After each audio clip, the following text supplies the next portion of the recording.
Hello everyone, कैसे हो आप सभी। दोस्तों, आज आपके लिए मैं सीजी सेट 2026 से रिलेटेड वीडियो लेके आया हूँ जिसमें मोस्ट इम्पॉर्टेंट टिप्स होने वाले हैं। तो अगर आप सीजी सेट की तैयारी कर रहे हैं और 2026 में देने वाले हैं ये एग्ज़ाम, तो इस वीडियो को ज़रूर देखिएगा।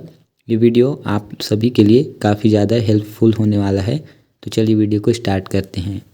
दोस्तों, आज के वीडियो में हम 7 मेजर पॉइंट्स के बारे में देखेंगे जो कि आपको अपनी एग्ज़ाम की तैयारी करने में काफ़ी ज़्यादा हेल्प करेगा। तो चलिए वीडियो को शुरू करते हैं।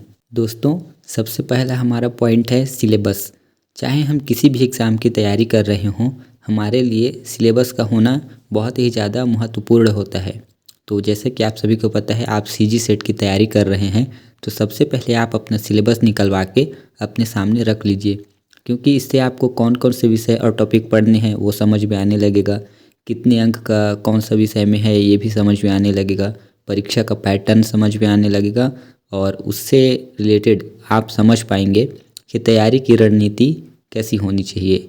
तो सबसे पहला पॉइंट यही है कि आप अपने एग्ज़ाम का सिलेबस अपने पास रखें और उसकी स्टडी करें और उसमें देखें कि ऐसे कौन कौन से टॉपिक हैं जो इम्पॉर्टेंट हैं और आपको समझने में टाइम लग सकते हैं। तो आप ज़रूर उन टॉपिक को देखिए और सिलेबस का एनालिसिस कीजिए। दोस्तों, दूसरा हमारा मेजर पॉइंट आता है लिमिटेड सोर्स रखना। लिमिटेड सोर्स का अर्थ यही है कि आप जहाँ से भी पढ़ाई कर रहे हों, चाहे पेपर 1 की या फिर पेपर 2 की, जहाँ से भी आप पढ़ाई कर रहे हों तो वहीं से करें। बार बार आप अपना स्टडी मटेरियल चेंज करेंगे या फिर पढ़ाई का जो सोर्स है उसको चेंज करेंगे तो उससे कहीं ना कहीं एक डिस्ट्रैक्शन का माहौल बन जाता है।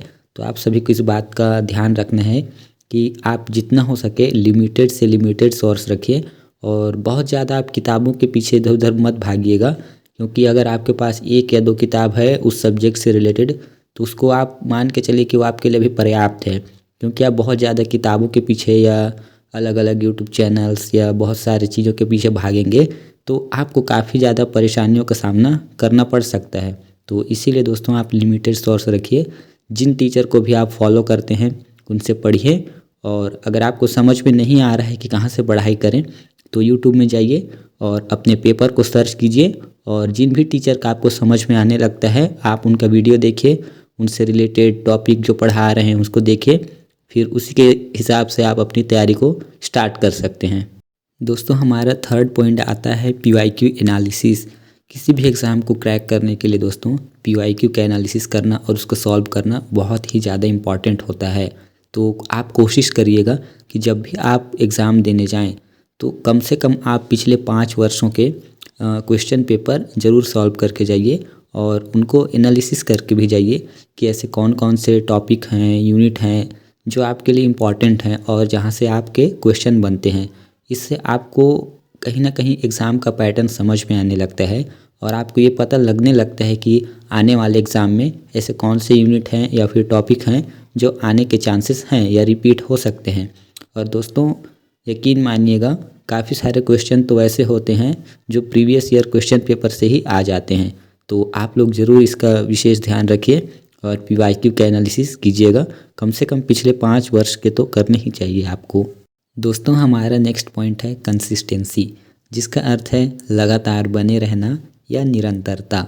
दोस्तों, आप सभी को ये कोशिश करना है कि आप यदि एक दिन में 2 घंटे भी पढ़ पा रहे हैं तो कोशिश करिए कि आप प्रतिदिन 2 घंटे कम से कम पढ़ पाएँ।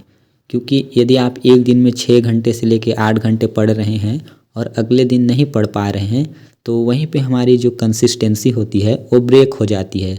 तो आप एक दिन में 8-10 घंटे पढ़ने के बजाय कोशिश करिए कि आप एक दिन में कम से कम 2 घंटे 4 घंटे निकाल पा रहे हैं तो आपके लिए पर्याप्त है। दोस्तों, ऐसा करने से आपकी जो कंसिस्टेंसी होती है वो ब्रेक नहीं होती। दोस्तों, हमारा नेक्स्ट पॉइंट है स्टे पॉजिटिव।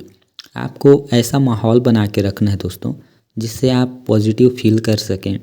अपने आप को मोटिवेट रखना होगा, आपको अच्छी सोच रखना होगा, चाहे जैसी भी परिस्थितियाँ हों। दोस्तों, आपको हिम्मत नहीं हारनी है, अपने आप को मोटिवेट करते रहना है और आपको कभी भी डिमोटिवेट नहीं होना है और ख़ुद पर भरोसा रखना है दोस्तों कि आप बेहतर कर सकते हैं। और आपको बस फोकस करना है अपने एग्ज़ाम पे पॉजिटिव माइंडसेट के साथ। दोस्तों, हमारा नेक्स्ट पॉइंट आता है stay away from negative peoples. इसका मतलब ये है दोस्तों कि आप सभी को नकारात्मक लोगों से थोड़ा सा दूरी बना के रखना होगा, क्योंकि ऐसे लोग अगर आपकी लाइफ में रहेंगे या आप उनसे इंटरेक्ट करते रहेंगे तो कहीं ना कहीं आप डिमोटिवेट हो सकते हैं। तो आप कोशिश करिए कि निगेटिव लोग जो होते हैं उन लोगों से आप दूरी बना के रखें। अगर आपके फ्रेंड सर्कल हों या कहीं पे भी आपको ऐसे लोग मिलते हैं तो आप लोग कोशिश करिए कि उनकी बातें आपको डिमोटिवेट ना कर पाएँ और आप उनकी बातों से निराश ना हो, क्योंकि आपको खुद पे भरोसा रखना है, ना कि जो वो लोग बोल रहे हैं। तो आप लोगों को ऐसे लोगों के सर्कल में रहना है जो पॉजिटिव हों, हेल्पफुल हों और आपको मोटिवेट कर सकें, क्योंकि पॉजिटिव इन्वायरमेंट में पढ़ाई करना ज़्यादा अच्छा होता है दोस्तों हमारा आज का लास्ट पॉइंट है सेल्फ बिलीव। इसका मतलब है खुद पर भरोसा रखना। दोस्तों जैसी भी परिस्थितियाँ हों आपको अपने ऊपर भरोसा रखना होगा, क्योंकि आप ही हैं जो अपने ऊपर भरोसा रख सकते हैं, अपनी क्षमताओं को अच्छे से समझ सकते हैं और आप अपने एग्ज़ाम के लिए फोकस कर सकते हैं। क्योंकि दूसरे लोग क्या बोलते हैं, कैसे आपके बारे में सोचते हैं, उससे आपको फ़र्क नहीं पड़ना चाहिए, बल्कि आप अपने बारे में क्या सोचते हैं उससे फ़र्क पड़ता है। आप अपने आप को मोटिवेट खुद रखें, खुद पे भरोसा रखें, क्योंकि आप अगर खुद पे भरोसा नहीं रखेंगे तो चीज़ें मुश्किल होने लगती हैं दोस्तों। इसीलिए लास्ट में यही कहना चाहूँगा कि आप अपने आप पे भरोसा रखें और उस भरोसे को कायम रखें। तो बस दोस्तों आज का वीडियो यही था। आपको वीडियो कैसा लगा कमेंट करके ज़रूर बताइएगा। साथ ही आप अपना सब्जेक्ट कमेंट करके बता दीजिएगा, ताकि मुझे पता चल सके कि ऐसे कौन कौन से लोग हैं जिन तक मेरी वीडियो पहुंच रही है, और आपके सब्जेक्ट के बारे में भी पता चल सकता है। और स्पेशली अगर आप पॉलिटिकल साइंस के स्टूडेंट हैं तो आप लोग चैनल को सब्सक्राइब ज़रूर कर लीजिएगा, क्योंकि आने वाले टाइम पे आपको पॉलिटिकल साइंस के यूनिट वाइज लेक्चर्स देखने को मिलेंगे इस चैनल पर। और आप सभी अगली वीडियो में कौन सा टॉपिक देखना चाहते हैं वो भी कमेंट कर सकते हैं, उस पर वीडियो बनाने का प्रयास किया जाएगा। जिन्होंने भी वीडियो को यहाँ तक देखा उन सभी को बहुत बहुत धन्यवाद दोस्तों।